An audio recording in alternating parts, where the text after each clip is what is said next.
Good afternoon from the Philippines. Welcome to part 3 of the Department of Tourism's The Middle East Market, a Business Recovery Symposium Series. My name is Rachel Estelilla, Corporate Trainer for Enron Extension, and I will be your host this afternoon. It has been a very informative and enriching encounter for all of us the past 2 sessions, where we learned about taking a Muslim-friendly approach to strengthen our travel products and services. And equally important, we learned about updated business recovery strategies. As we gathered yesterday, our business plan in 2019 will definitely not work this year anymore. So for now, we need to get our acts together around quarantine policies so our guests from the Middle East or from anywhere around the globe will be assured that they can safely visit and leave the Philippines in a leisure perspective. That consideration shows how much the market has changed, and it will continue to change. And that makes today's final session even more relevant. Sustainable tourism and beyond. Introduction to regenerative travel. This will provide us with insights on how sustainability can be taken a step further. It is a fact. A responsible, sustainable, and regenerative tourism is key for travelers. So let us learn more about this from our guest experts who I will be introducing in a bit. In the meantime, may I present the Department of Tourism's Assistant Secretary for Product and Market Development, Assistant Secretary Verna Esmeralda C. Buensuceso, to formally open today's session.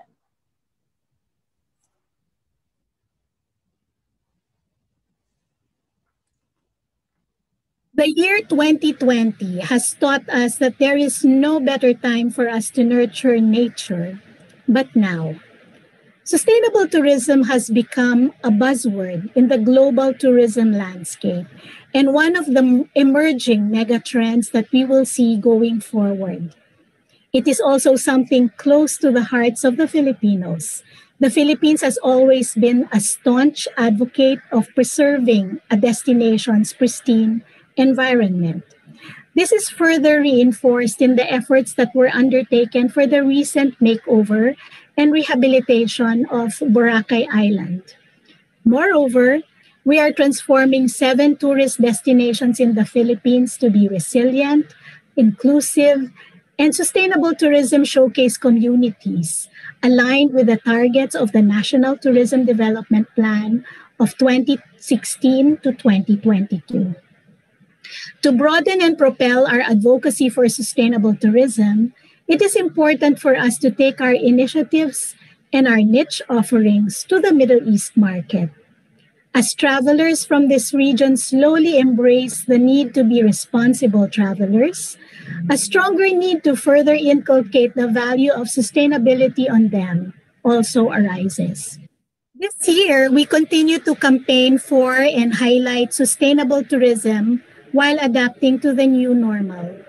We are positive that this will not only give our brand of tourism an edge, but also put us among the first movers in this area.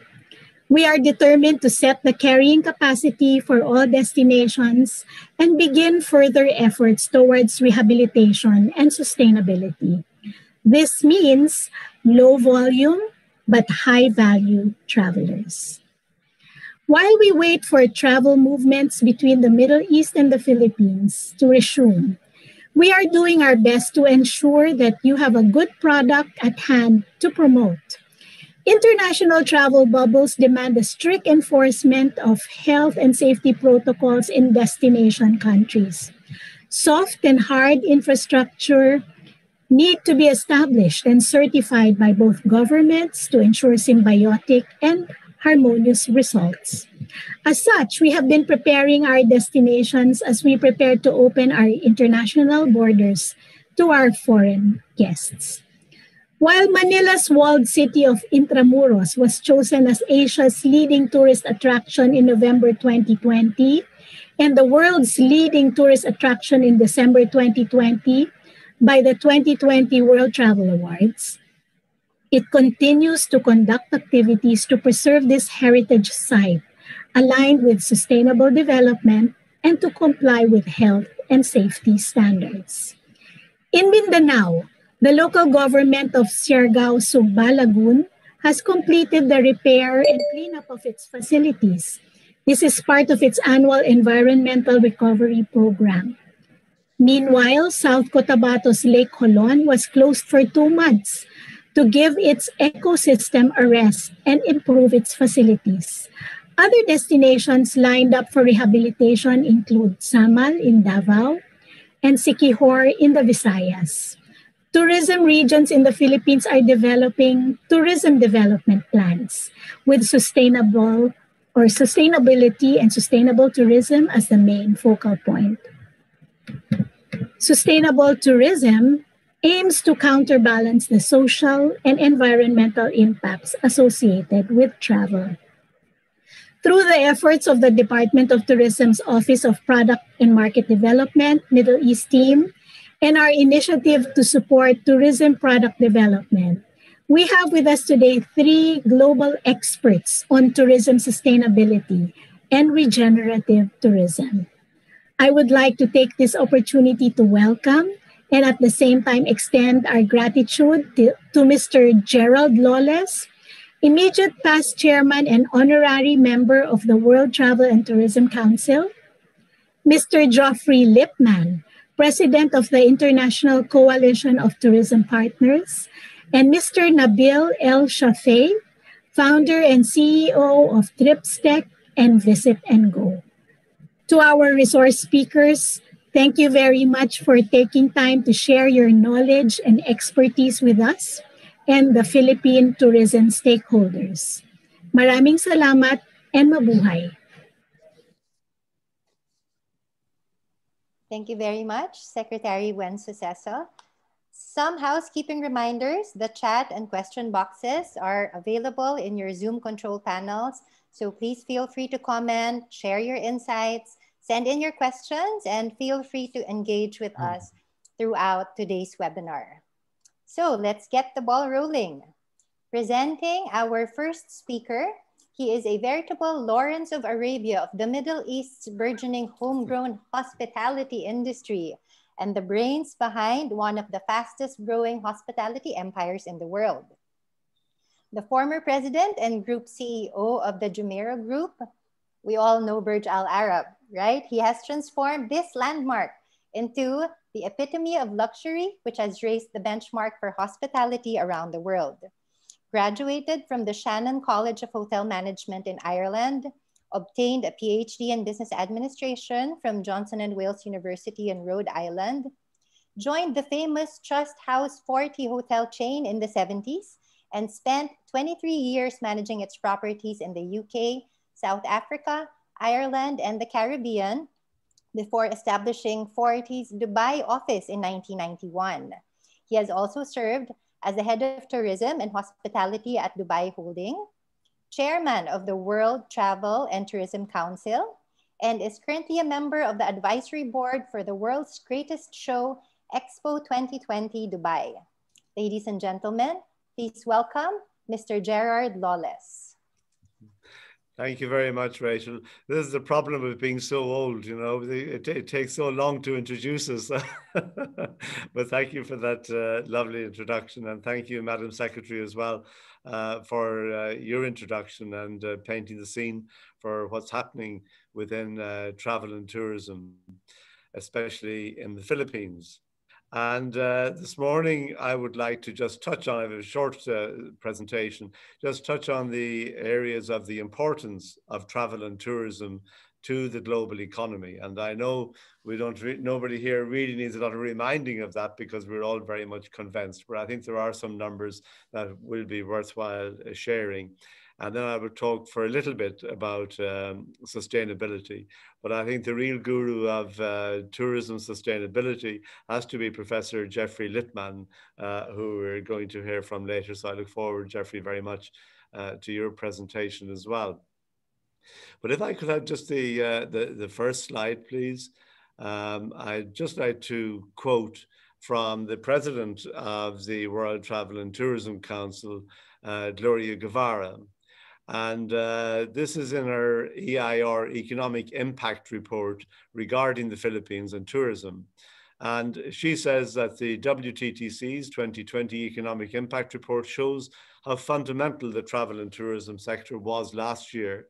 That was before COVID, of course, to the Philippines economy in 2019.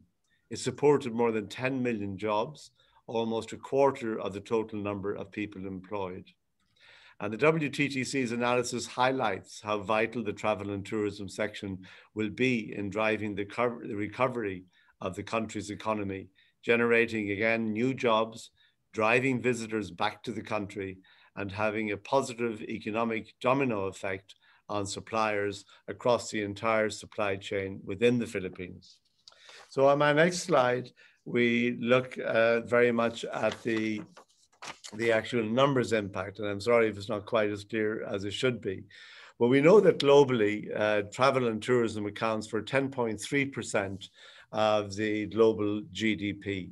It accounts for about 11% of total jobs at 330 million people worldwide, directly and indirectly being involved and working in tourism. And of course, if we look more closely then at the actual impact within the Philippines itself, where we just said 25.3% of the total economy is driven by travel and tourism. And we're looking at total contribution of travel and tourism to over 10 million jobs, and an international visitor impact of Filipinos pesos of 599 million. And we see very much that really travel and tourism is so important to the economy, not only of the globe, but very much of the Philippines as well. And on my next slide, we look a little bit at what comes out of the Middle East. And I thought this was very interesting, actually, when I looked at it, because the first time I came to Dubai was as an assistant food and beverage manager working on the opening of a Forte hotel in 1978-79. And we were the first hotel in Dubai at the time to really concentrate. We had over 80% of our frontline workers came from the Philippines. And this was quite something new for the market at that time. And when we look at total visitors generally from the region, 73,703, to me, it looks rather low. Now, these figures are the numbers that I have. I assume that they are correct. But at the same time, total visitors worldwide to the Philippines is 8.3 million. So why aren't we getting more people from Saudi Arabia, from the United Arab Emirates, and indeed from Kuwait to come here and to visit, or to come to the Philippines to visit? This is something that I think we have to look at very carefully. And on the next slide, we show, I think this has been a lovely initiative. Excuse the pronunciation, but Balikbayan to holiday at home. And, you know, this is really so important. These are the people that are working overseas on behalf of the country of the Philippines. And I think it's a great idea to tap in to that market, to ask them, won't they holiday at home? But to be honest, the vast majority of them will. So I have a proposal that you might also consider within the tourism ministry. And that is that you have all of these 12 million Filipinos live overseas, 2 million in about 3 countries, the UAE, Qatar, and Saudi Arabia.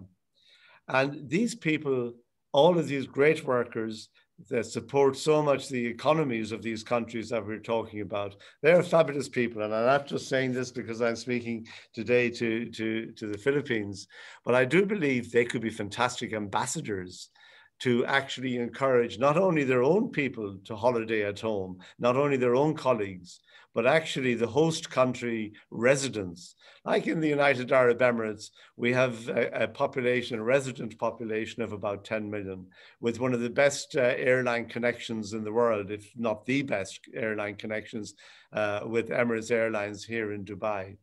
And how would it be, for example, if the Philippines government was to try to encourage, incentivize, really work with their overseas citizens to try to encourage as many people as possible to come and visit the Philippines? I think it's something maybe that might be worthwhile running as a program. I remember some years ago in Ireland in 2013, in my home country of Ireland, they started the year of the gathering, where again, like the Philippines, the Irish have a huge diaspora. It's reckoned there are about 75 million people of Irish origin living overseas. And they started a gathering to say that this year you must come back to visit Ireland to spend time with your family. And they really reached out to the diaspora, and they used the diaspora to get even more people to come and visit. So this is my proposal for the Philippines and for all the lovely, lovely Filipino people who live and work in our countries here, particularly in the Middle East. Make them your ambassadors. Set up a program that incentivizes and encourages each overseas balikbayan to say, how many people can we get to visit, and work out an app so that you can register exactly how successful or otherwise it could be. It's just something I've been thinking about for a while. So I hope somebody might take up that proposal and run with it. And to come towards the end of my little presentation, I would now like to talk in my next slide about how the World Travel and Tourism Council addresses sustainability. And I'm very pleased to see this action plan that has now been put forward by the WTTC. And it has 5 main elements. The ambition for the sector is to be climate neutral by 2050, involving a framework and a development pathway in partnership with the UNFCCC. Now, this is a really ambitious program, a very ambitious objective, and one that will take a huge amount of coordination by the World Travel and Tourism Council. But I firmly believe that if our industry is going to thrive in the future, we have to connect with the sustainability side of our planet. We see very much that there are people like the young girl Greta Thunberg who really doesn't want anybody to travel, full stop. And we know that's not practical. Not practical for 2 reasons. One is definitely the economic reason. But I would say even socially, when we look at the way tourism and travel put so much money directly into the pockets of villagers, of people living in remote communities, they can then afford to send their children to school. The children can become educated and can become very prosperous within their community. They won't even need to immigrate eventually because they will have enough economic development. And travel and tourism is a great way of promoting this, which also makes life more sustainable and actually attributes an awful lot or contributes an awful lot to sustainability worldwide. And we also want to have a program to reduce plastic waste in partnership with the UNEP. And I think that everybody knows we have to take plastic out of the oceans, but actually out of the landfills as well. And I'm sure that reusable products, particularly now that I see so many hotels just getting rid of single-use plastic. Unfortunately, with COVID, a lot of single-use plastic has come back in again. And I think we should review the use of the single-use plastic in the name of COVID, because I don't think it's all as necessary as we like to think it is. I think we agree as well that food waste really is not sustainable. It's not sustainable when there are people in the world who don't have enough to eat, and that there are places where we just throw food away, which just doesn't get used. And this again is so important in partnership with the WWF.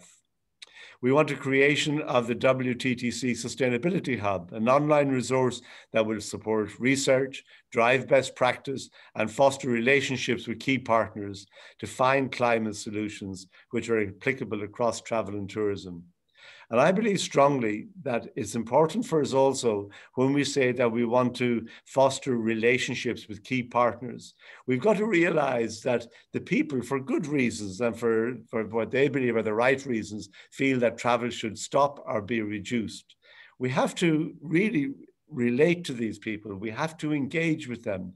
We have to demonstrate very clearly the value of travel and tourism to the whole climate change issue, to sustainability worldwide, economically and socially. And we also have to admit, you know what, we do have challenges as well. And there have been challenges where there has been over-tourism, for example.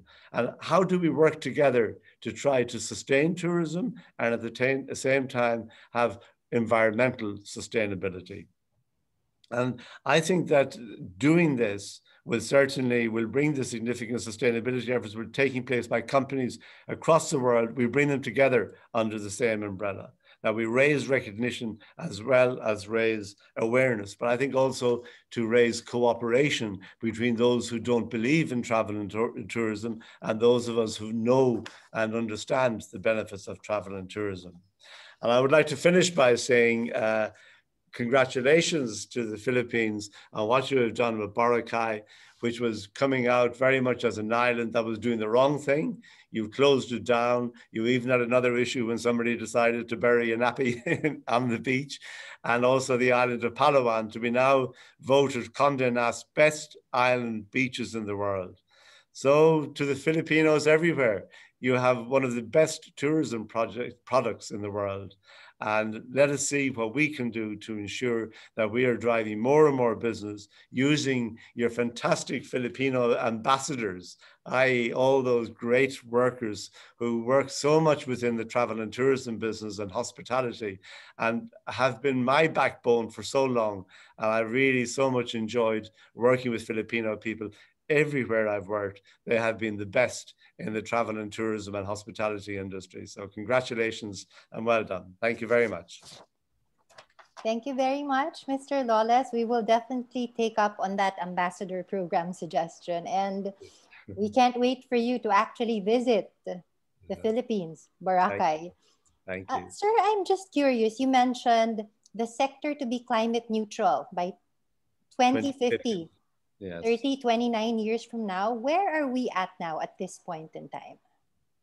Well, I think that maybe Geoffrey will know more about this than I do, but I think very much when you look at how you would associate everybody, getting everybody together. I mean, IATA said that by 2030, they were going to be climate neutral.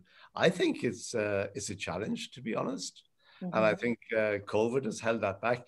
In terms of where we are now, I couldn't give you an educated answer in that because I genuinely am not sure. But I do know that it's incumbent on the WTTC as one of the world organizations to really make this a major issue, to bring people together, to bring organizations together. And, you know, Geoffrey does talk about the sustainable goals, and I'm sure we'll be talking about that later, that is so important through the UN WTO and all the other organizations that exist. But yes, you know, once you put it out there, 2050, it might seem like a long time away, but in order to achieve the end goal by 2050, your question is totally right. We have to be very far ahead. And I would defer to my colleague Geoffrey on that one. I'm sure he'll be able to give us a more educated answer. All right. Thank you very much, Mr. Lawless. So let's proceed. Our next speaker has played a key role in the emergence of tourism as a serious socio-economic sector. As the executive director at the International Air Transport Association in the 1970s, he has helped drive a new liberalization agenda responding to airline deregulation. As the first president of the World Travel and Tourism Council throughout the 1990s, he worked to pioneer new systems of measuring the sector, creating CSR certification and supporting China's efforts to open tourism markets. As the Assistant Secretary General of the UN World Tourism Organization, in the first decade of this millennium, he spearheaded new development support systems and led the Davos Climate Summit and launched the G20 Summit Recognition Program. He has also written and lectured widely on tourism strategy, sustainability, and liberalization. Please welcome Mr. Geoffrey Lipman, President of Sonex Malta, Strong Universal Network.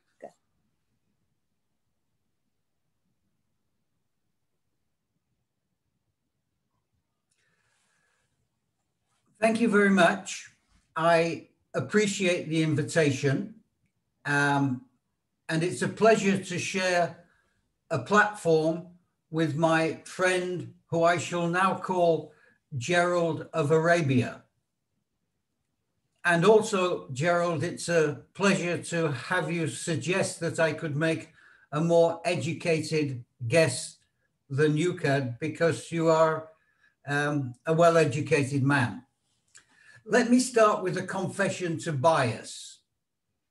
My first ever long-haul flight was to Manila in 1967 to help organize an IATA annual meeting, working with your first Secretary of Tourism, Jose Aspiras. And I've been coming back regularly over the past half century, not only to enjoy the warmth of the people and the natural beauty of your country, but yes, to have more fun. I had the privilege of presenting tourism forecasts to President Ramos's cabinet in the late 1990s with my friend Mina Gabor, and then the trauma of enjoying the president's limousine and a motorcycle escort in order to get me to the airport along Rojas Boulevard at rush hour in half an hour. I watched the motorcycle escort lift cars out of the way. I also have a special fondness for your country in the form of two great Filipino adopted kids. So it's particularly good to be with you today. I want to make 3 points about today's challenges and then a conclusion about the opportunity you have in the Philippines to respond positively. And listening to the Assistant Secretary's introduction, I want to reiterate that you have a great opportunity with hope, not with fear. So first, the whole world is in mid-pandemic shock. 80 to 90% of global travel disappeared virtually overnight. And let me say, any detailed statistical tourism rebuilding projections are just guesses. And they will be until a globally deployed proven vaccination program has been implemented. For now, the virus is still calling the shots. So it is a perfect time to prepare for the rebirth. Second point, the market from the Middle East to the Philippines should be a fast starter and solid performer when the reconstruction begins. Why? Because the links are extraordinarily strong, as Gerald mentioned, built on the expat worker base. The region is one of the richest economies in the world, and most importantly, the three Middle East airlines, Qatar, Emirates, and Etihad, are world-beating performers. This is your link, these three great airlines. They're at the top of their game, and together with their mega airports, they are at the leading edge of clean health and quality service delivery. Third point, the medium to long-term future will have to be green and clean. Environment green and climate clean, driven by the global governance framework of the UN Sustainable Development Goals and their 2030 targets, and the Paris 1.5 degree temperature ceiling for 2050. We have a widely recognized, widely approved roadmap for the future.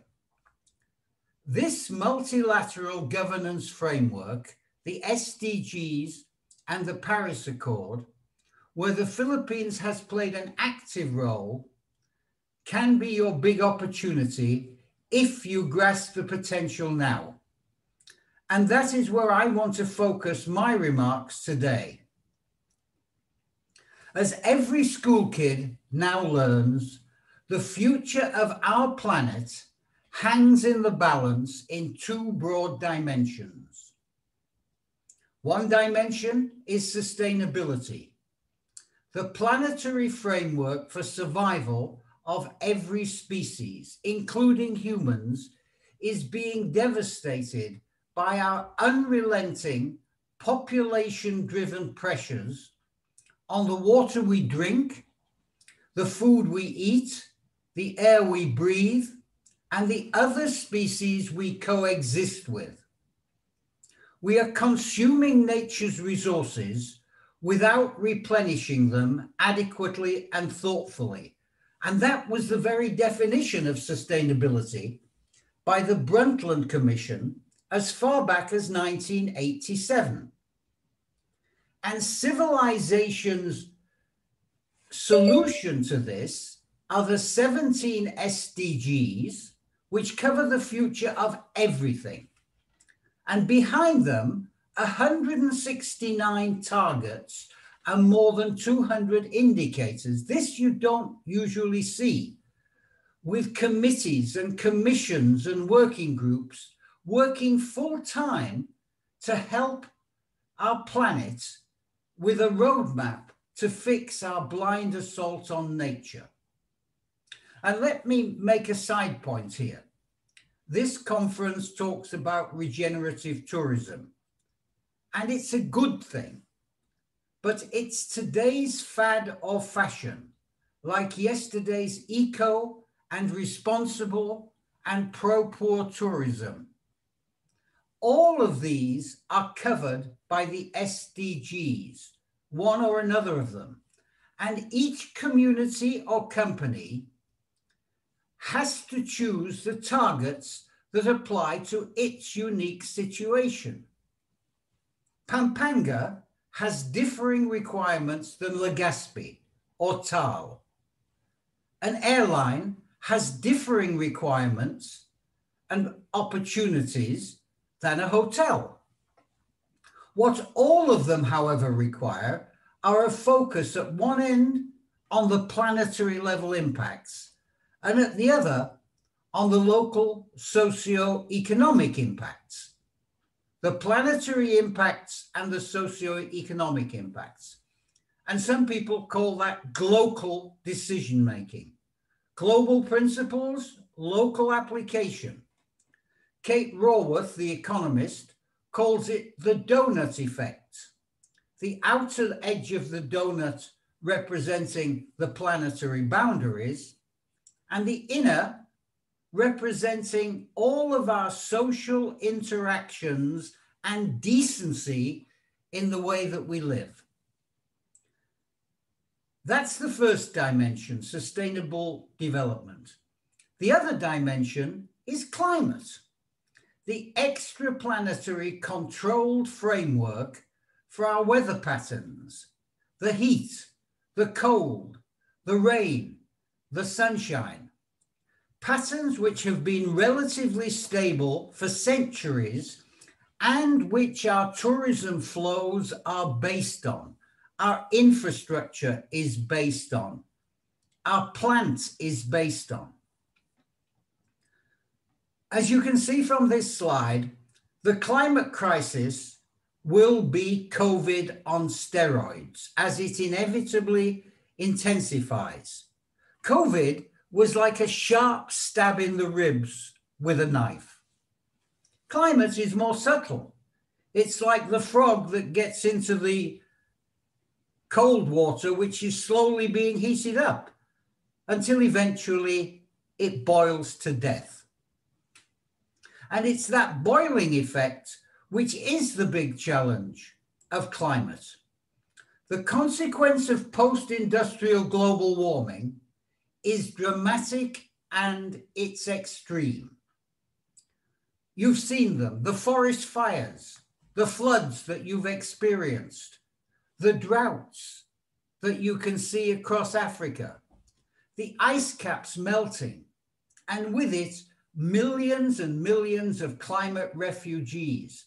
10 million refugees in the past decade from climate, that's the estimate, and 100 million, think of that, 100 million climate refugees over the next decade.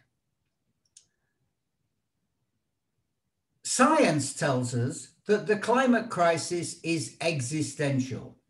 If we don't fix it, our grandkids will freeze or fry, dependent on where you live. And in the Philippines, you know just how devastating extreme weather can be, with more than 7,000 islands in the heart of the global cyclone belt. The Paris Accord, with its 1.5-degree temperature cap, is civilization's 2050 long-term roadmap to fix our societal carbon addiction. And just to give an aside for a moment, to answer the question that was posed at the beginning, we are way behind.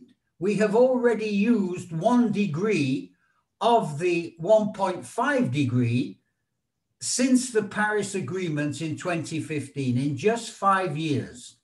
And the scientists estimate that we will need to reduce our carbon by something like 7% globally every year until 2050 if we're to hit that 1.5 degree temperature cap. And last but not least, the travel and tourism sector is behind that curve. We have been slow to come to the game. It's wonderful to see that the WTTC and my friend Gloria Guevara are taking a lead on marshalling the industry to get on track with the rest of society. So how can the Philippines respond positively to these monumental challenges in the teeth of a global pandemic? Our answer at SunX Malta lies in the vision of our inspiration, the late Maurice Strong, climate and sustainability activist more than half a century ago. Strong was the architect of both the UN SDGs and its climate program.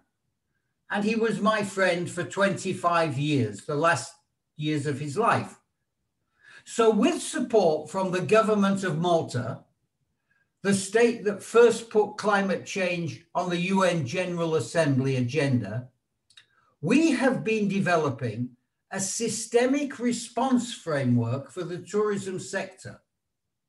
We call this climate-friendly travel, and we link both the Sustainable Development Goals and the Paris 1.5 trajectory in this framework. If we could have the next slide, please.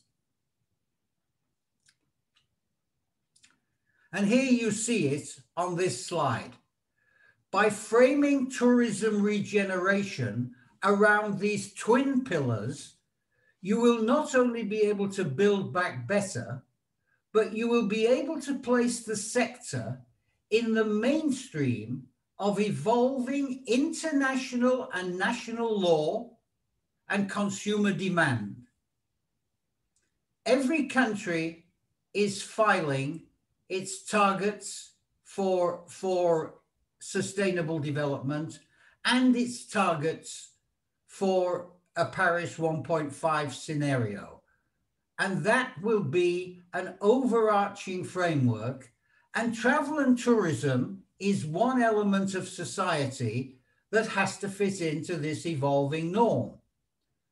At one end of the spectrum, the Secretary General of the United Nations, Antonio Guterres, has specifically called for all post-pandemic tourism to be climate friendly because of the seriousness of this existential crisis. And at the other end, the Greta Thunberg generation, this is tomorrow's market, and they are vigorously demanding that we reformulate tourism so that our climate impact by 2050 is not neutral, as I see it, it is zero. We have 30 or 40 years to get our act together and to actually eliminate carbon and other greenhouse gases from the activities that we undertake. Our SunX Malta climate-friendly travel system also has twin pillars. The first one is action. Action through sustainability and climate plans specifically tied to the SDGs 2030 targets and the Paris 1.5 timeline. All companies and all communities involved in travel and tourism have no excuse for not creating such a plan. And yes, it's a long time into the future, but companies who buy aircraft buy them with a 25 to 30-year lifespan.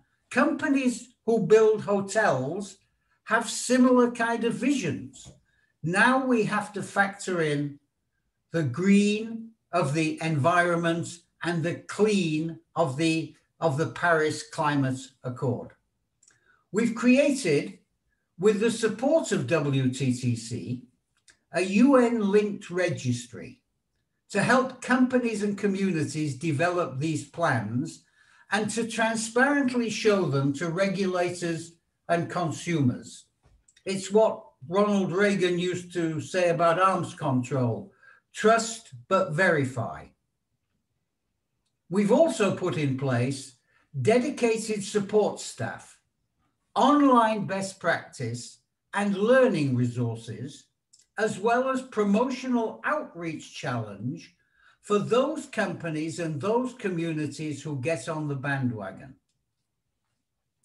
The second plank of our activity is on education, because the 2030-2050 world will not be my world or Gerald's world. It'll be our children and grandchildren's world. It'll be Greta Thunberg's world.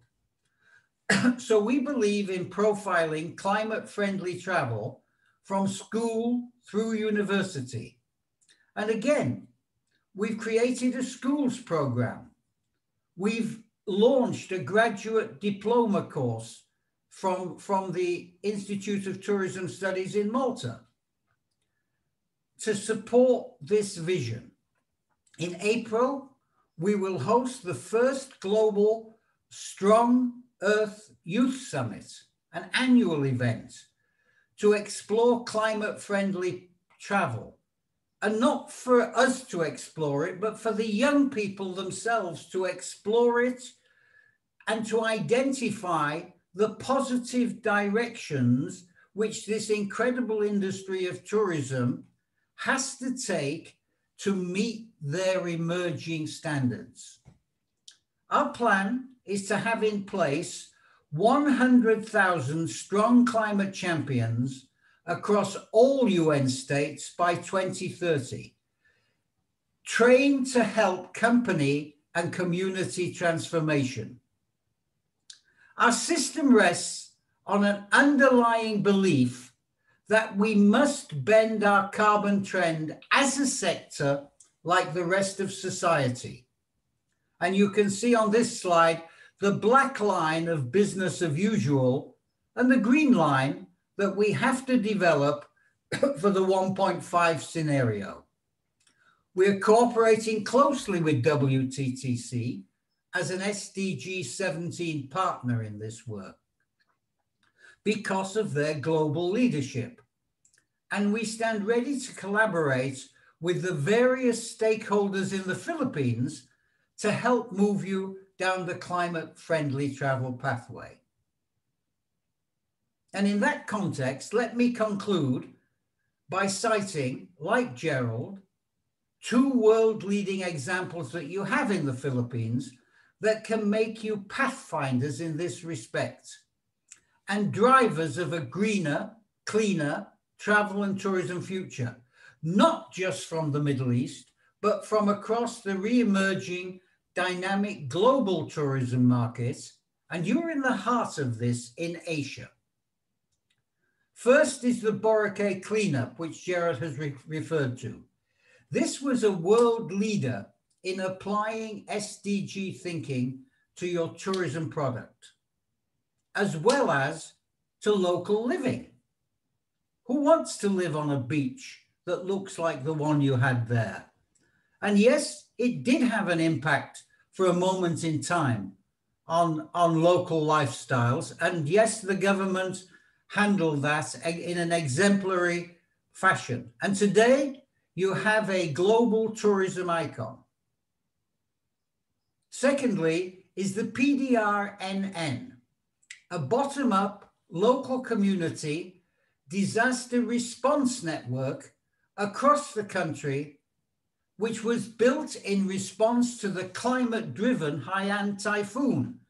You have in place a local framework to help deliver climate-friendly travel. And as you can see on this slide, of course, as a USP, you have always the legendary warmth of the Filipino people. So here is my final suggestion. Let's build on these initiatives together of the Boracay and the PDRNN style initiative.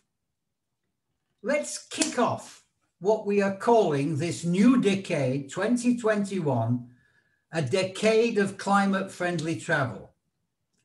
Let's collaborate to bring climate-friendly travel to the Philippines as a Pathfinder nation, maybe the first country in the world ever, and to work with our SDG 17 partners at WTTC to truly bring tourism into the mainstream UN SDG and Paris framework. Let's launch a green and clean tourism plan for our kids together. And let's tell this next generation as the centerpiece of our SAYS Strong Earth Youth Summit on April 29th. We stand ready to work with you to profile the Philippines globally as a leader in this critical area for our collective futures. Thank you very much for listening to me. Thank you very much, Mr. Lipman. That was very, very insightful. I'm sure we have a lot of questions later on, but I'd like to throw this one now. A direct question. In an ideal world, if everything goes as planned in the system, is 100% recovery possible? 100% environment green, 100% climate clear. Is it realistic? Is it possible? Well, asking for an ideal world is not realistic, Rachel. That's the first point. But in a optimistic world, because as a species, I think, you know, we have this conflict of our good side and our dark side. And I fervently hope, after the mockery of the last 4 years of the United States dismembering our international framework, we're at a moment in history where we can work together for a positive recovery from the pandemic. Nobody knows how long it will take, but we're talking now about a time frame which the UN has set of 10 years to 2030 and 30 years to 2050. And if you look back over this period, 10 years back and 30 years back, it was a totally different world. 30 years back, we could not have had, 10 years back, we could not have had this call together. 30 years back, there was no internet. We were paying for our telephone calls. And of course, this is a decade of hope, in my view. How long it will take to recover is anybody's guess. Even the best analyst does not know, because the virus mutates and everybody has optimistic expectations of when we can have a global immunity. And travel and tourism, we don't like to confess this, but I have nothing to hide. Travel and tourism is a kind of vector for the disease. We move people, some of whom may have the disease, from one place to another. And until we have a system which controls this, a public health system in national communities, and a nodal health system at airports, there's always the chance that it takes off again, a new species, new variant of the species. So I'm sorry, that's a long answer, but there aren't simple answers to this kind of question. We will eventually get the numbers back. How long it will take, I don't know. My optimism is that if we have a decent vision of our world, and Gerald mentioned it in talking about the importance of sustainability, this balance between the economic and the social and the environmental, and not putting one above the other. But the one thing that is above the other is the climate, because if we don't fix that, it gets us all in the end. So yes, we will come back. Yes, it will take longer than people are calling for, because we all want to get back to normal. And hopefully it will not be the same. It will be green and it will be clean. And as I tried to explain, we have a global governance framework. As a sector, we should just get on the bandwagon. We always have a reason why we're special. Special characteristics, unique circumstances, difficulty because of the small businesses. Well, I think in the Philippines, you showed with Boracay, if you have a vision and if you choose to do something, you have a resolve and you have a wonderful resolve in the Filipino people. So yeah, we'll come back. It'll just take time. Thank you very much, Mr. Lipman. Our final speaker carries with her an expertise on travel and destinations. A destination specialist for over 30 years, she has developed a profound cultural knowledge of Asia and a great personal passion for the different ethnic groups. This is the coolest part. She spent 6 months in the Philippines, just island hopping. This was 30 years ago when there was little to no infrastructure at all.